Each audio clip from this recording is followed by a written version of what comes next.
Brittany. Hi, I'm Matt. Hi, I'm Joe, and this is Pickle. And this is our tiny home on wheels. This content is sponsored by Outdoorsy. Through Outdoorsy, you can rent your camper van out to make extra cash, and you can rent a van to try van life before you commit.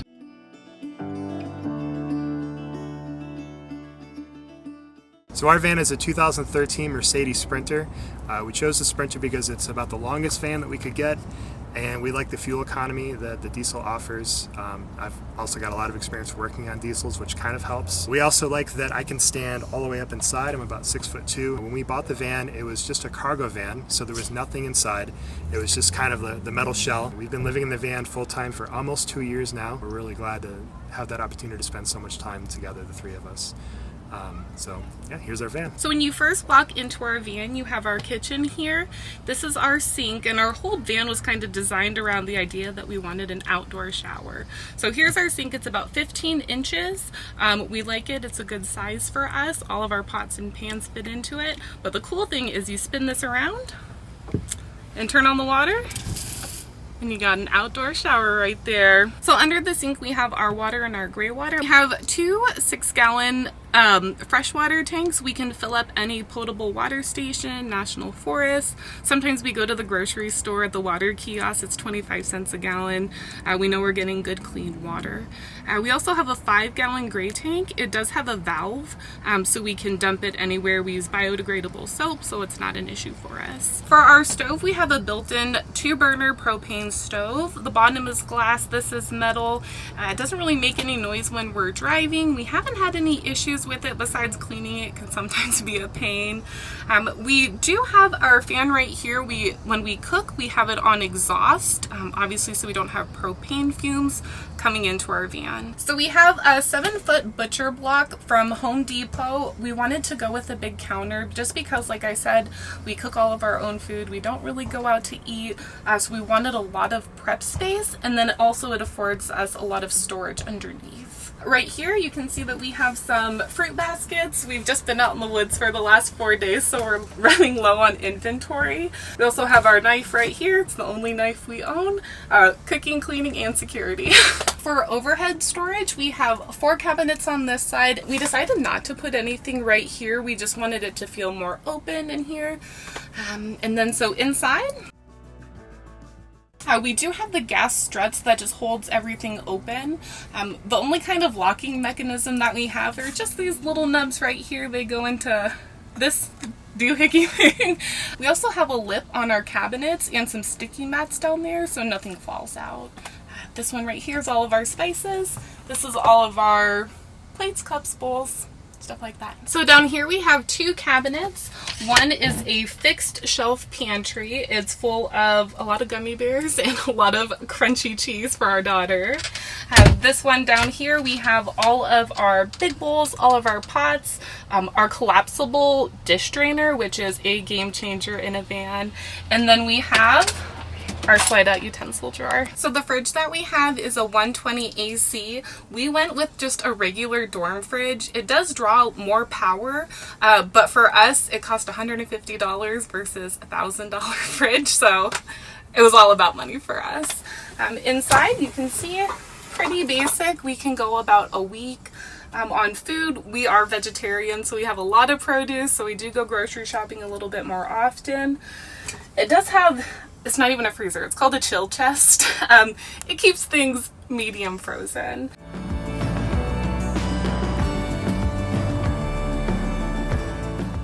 So we decided to go with a fixed bed in the back. We did not want to be setting up our bed every single night. It works for us. So I'm 5'10", so I actually sleep diagonally in this bed. I could totally sleep, you know, the full length of the bed, but with the bun here, it just doesn't work out for me. Initially, you know, Joe and I all slept in this bed. We have another bed here for Max. We went with the fixed bed so we could have the garage space underneath. So our bed here is 8-inch memory foam, making it super comfortable at night. Like I said, I'm 5'10" and I can still totally sit up in this bed, no problem. So this is our couch that we have. It's about 6 feet long.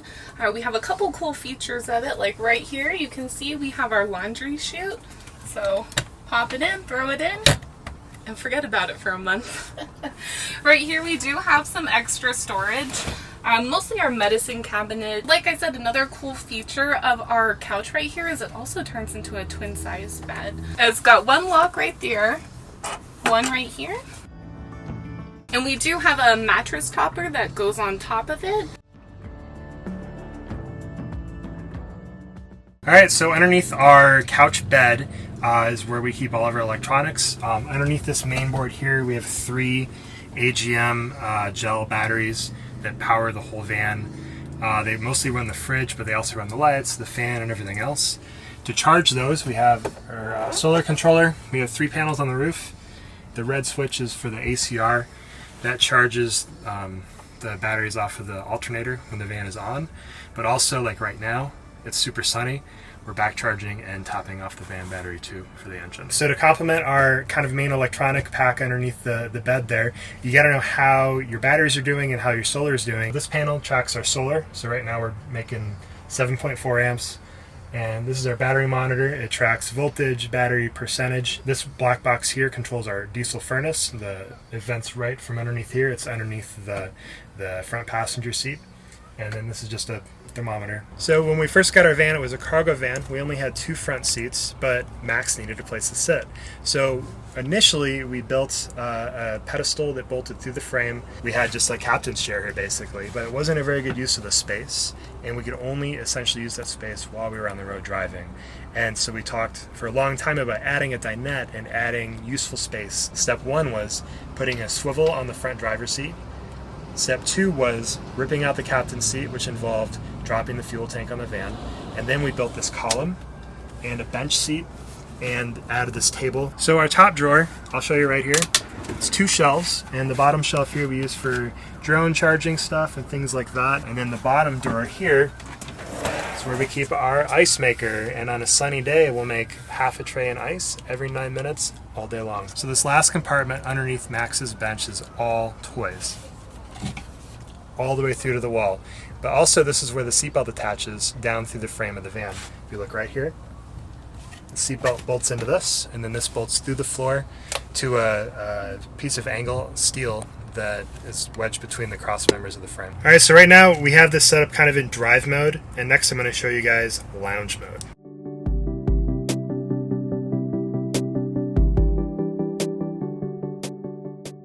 So this is kind of lounge mode. This is what we like to do once we park for the night. We got a table here. Max can sit here. I mean, Brittany or I could sit here too. And then we can have dinner. We can do homework. I can pull up my laptop and do some work here. Kind of whatever we need. This is kind of like how we like to lounge and hang out. And when bedtime rolls around, this is also Max's bed. So I'm going to show you guys that next. All right, so switching over to bed mode is pretty easy. We keep an extra cushion and a different post for the table right behind here, behind the front seat. And so I'll show you what that transformation looks like.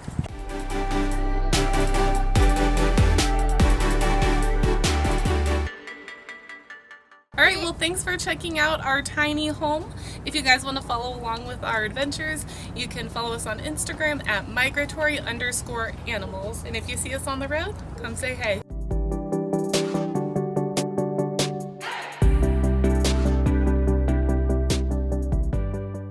I hope you enjoyed that video. If you hadn't noticed, we do sell an ebook for how to convert a van. It has over 190 pages of detailed instructions and diagrams, also 25 video tutorials which are specifically for the ebook buyer. Creating a van for many people is obviously a really intimidating project, but I really believe, and I've seen it time and time and time again, that with the right information, anyone can turn out with a pretty decent van conversion. So check the link in the description, subscribe to the channel if you are not already, and drop us a comment if you like this video.